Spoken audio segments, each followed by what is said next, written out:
جو احادیث پیش کی گئیں اس میں اس بات کا ذکر نہیں ہے کہ ایک مجلس کی 3 طلاقیں 3 ہوتی ہیں، تو سوال یہ پیدا ہوتا ہے کہ قرآن حدیث میں کہاں یہ بات لکھی ہے کہ ایک مجلس کی 3 طلاقیں 1 ہوتی ہیں؟ یہ قرآن حدیث میں پہلی بات یہ کہ کہاں لکھا ہے؟ ایک تو یہ سوال ہے، اور اس سوال کا امید ہے قاری صاحب انشاءاللہ جواب دیں گے۔ میں انشاءاللہ آپ اپنی باری میں بات کیجئے گا۔ تو پہلی بات تو یہ ہے کہ یہ جتنی احادیث ہیں، اصول کا تقاضا یہ ہے کہ کوئی آدمی 1 طلاق دے تو 1 طلاق ہو، 2 طلاقیں دے 2 ہو، 3 دے تو 3 ہو، ٹھیک ہے؟ اس لیے جتنے وہ الفاظ استعمال کر رہا ہے اس کے معنی اس سے مراد لینے چاہیے۔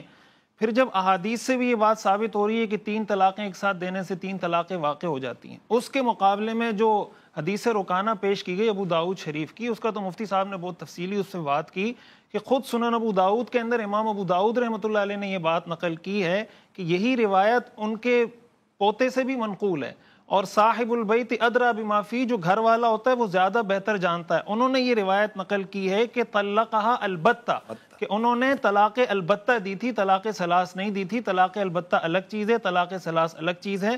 خود امام ابو داؤد رحمۃ اللہ علیہ نے یہ روایت نقل کرنے کے بعد کہا ہے یہ طلاق البتہ والی روایت اصح ہے اس روایت سے جو روایت طلاق ثلاث والی ہے۔ پہلی بات تو یہ۔ دوسری بات قاری صاحب نے یہ کی کہ بھائی یہ جو کہا جاتا ہے کہ 2 طلاق 3 طلاق، تو یہ تو اسی وقت ہوگا جب دونوں کے درمیان کوئی گیپ ہوگا، الگ الگ ہوگا۔ دیکھیں یہ بنیادی طور پر قرآن کریم کی جو آیت ہے الطلاق مرتان، اب عموماً اس سے استدلال کیا جاتا ہے یا کنفیوز کرنے کی کوشش کی جاتی ہے لوگوں کو۔ قرآن کریم کے اندر کئی مقامات پر یہ اصطلاح 2 کے معنی میں بھی استعمال ہوئی ہے، جہاں پر کوئی وہ کام باری باری کرنے کی بات نہیں ہے۔ مثال کے طور پر 22واں پارہ جہاں سے شروع ہوتا ہے وَمَن يَقْنُتْ مِنْكُنَّ لِلَّهِ وَرَسُولِهِ، اور آگے ہے اجرہا مرتین، کہ ان کو 2 دفعہ اجر دیا جائے گا۔ اب اجر 2 دفعہ دینے کا کیا مطلب؟ کہ پہلے 1 دفعہ اجر دیا جائے گا، پھر 5 منٹ کا وقفہ کیا جائے گا، پھر ان کو 5 منٹ پھر ان کو اجر دیا جائے گا۔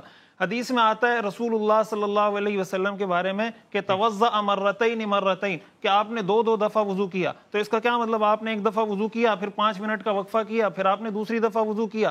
توضأ مرتین کا مطلب یہ کہ 2 دفعہ آپ نے آزاد ہوئے۔ 2 دفعہ اجر دینے کا مطلب یہ کہ ان کو 2 دفعہ اجر ملے گا، اس کے اندر گیپ ہونا ضروری نہیں ہے۔ تیسری بات یہ سمجھنی چاہیے، یہ بھی ایک خلط مبحث ہے، یہ کنفیوژن پھیلانے کی کوشش کی جا رہی ہوتی ہے کہ یہ جناب امام ابو حنیفہ کو مانتے ہیں، حدیثوں کو نہیں مانتے، امام ابو حنیفہ کے پیچھے چلتے ہیں۔ میں آپ کے سامنے کچھ احادیث کا حوالہ، آثار صحابہ کا حوالہ دینا چاہتا ہوں سب سے پہلے، تاکہ ہمیں یہ پتہ چلے کہ یہ جو قرآن حدیث کا جو فہم ہم پیش کر رہے ہیں، آیا یہ امام ابو حنیفہ رحمۃ اللہ علیہ کا فہم ہے یا قرآن حدیث کا وہ فہم ہے جو صحابہ نے سمجھا تھا؟ اب سوال یہ پیدا ہوتا ہے کہ قرآن و حدیث کا وہ فہم جو صحابہ نے سمجھا وہ معتبر ہے، یا قرآن و حدیث کا وہ فہم جو آج کے زمانے میں کوئی دعویٰ کرتا ہے وہ معتبر ہوگا؟ حضرت عبداللہ ابن عمر رضی اللہ تعالیٰ عنہ، ہاں میں مختصر کر رہا ہوں، حضرت عبداللہ ابن عمر رضی اللہ تعالیٰ عنہ کی روایت صحیح بخاری کی حدیث نمبر 5332 ہے۔ ان سے پوچھا گیا، انہوں نے کہا ان کنت طلقتها ثلاثا فقد حرمت علیک، اگر تم نے 3 طلاقیں دی تمہاری بیوی تم پر حرام۔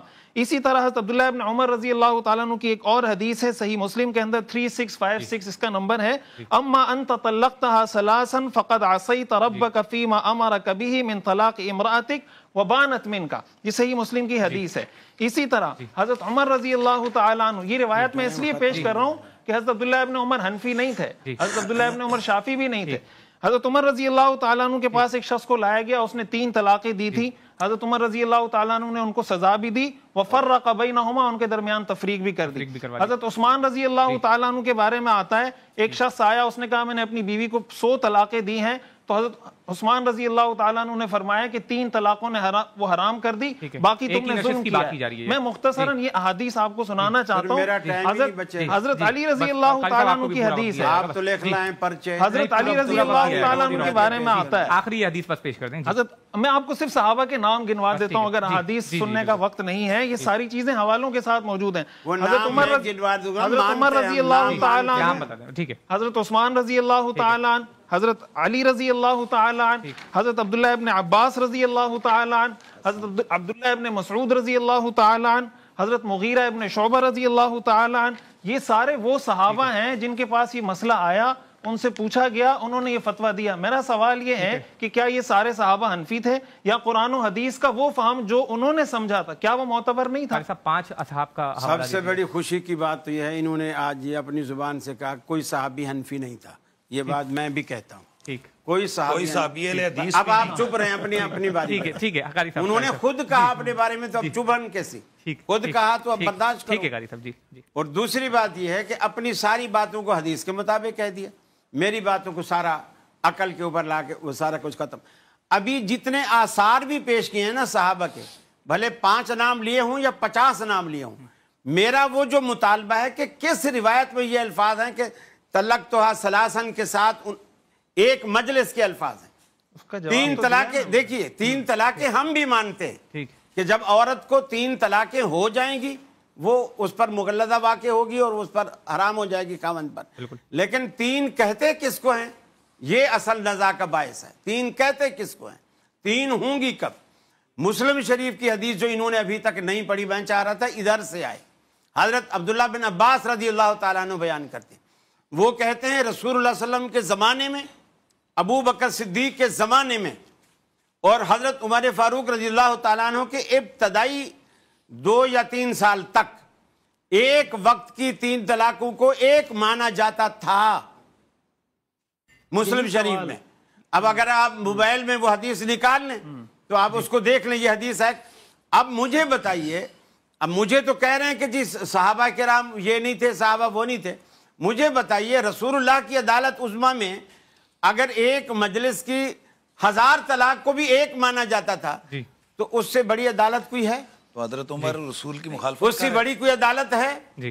حضرت عمر کا حکم تعزیری ہے، بندے طلاق دیتے رجوع کر لیتے، طلاق سنیں بالکل تعزیری ہو گیا۔ حضرت عمر وہ خدا کے قرآن کی مخالفت کر رہے ہیں، مخالفت نہیں کر رہے، یعنی آج آپ اور وہ بالکل دیکھیں آپ میری باری کاٹ رہے ہیں، ادھر وہ 4 پرچے آپ کی طرف بھی آ رہا ہوں، اور آپ کی طرف بھی آ رہا ہوں، قاری صاحب کی بات کمپلیٹ اب آپ اپنی باری میں بالکل اتنا ٹائم لوں گا جتنا آپ دونوں نے لیا۔ جب موقف ایک ہے، بندے 2 الگ الگ بیان کر رہے ہیں، فائدہ کیا ہے؟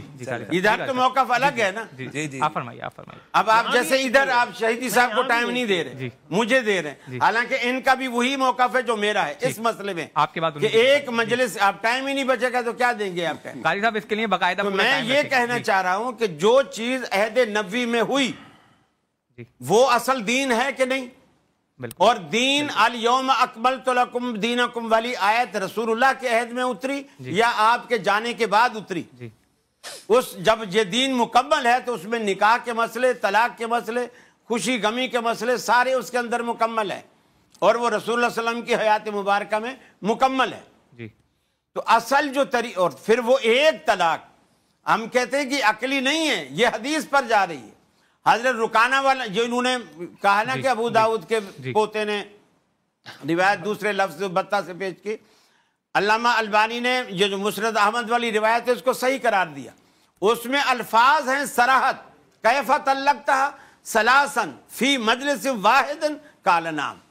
یہ مجلس کے جو الفاظ ہیں اور اللہ کے رسول کا پھر یہ فیصلہ کرنا، انما تلک واحدۃ فرجھا، یہ تینوں طلاقیں ایک طلاق ہے تو رجوع کر لے، یہ میری رائے ہے، یہ میرا عقل ہے، میرا فہم ہے، یہ رسول اللہ صلی اللہ علیہ وسلم کے الفاظ اور رسول اللہ صلی اللہ علیہ وسلم کا فیصلہ ہے۔ صرف اپنا وہ کیا کہوں میں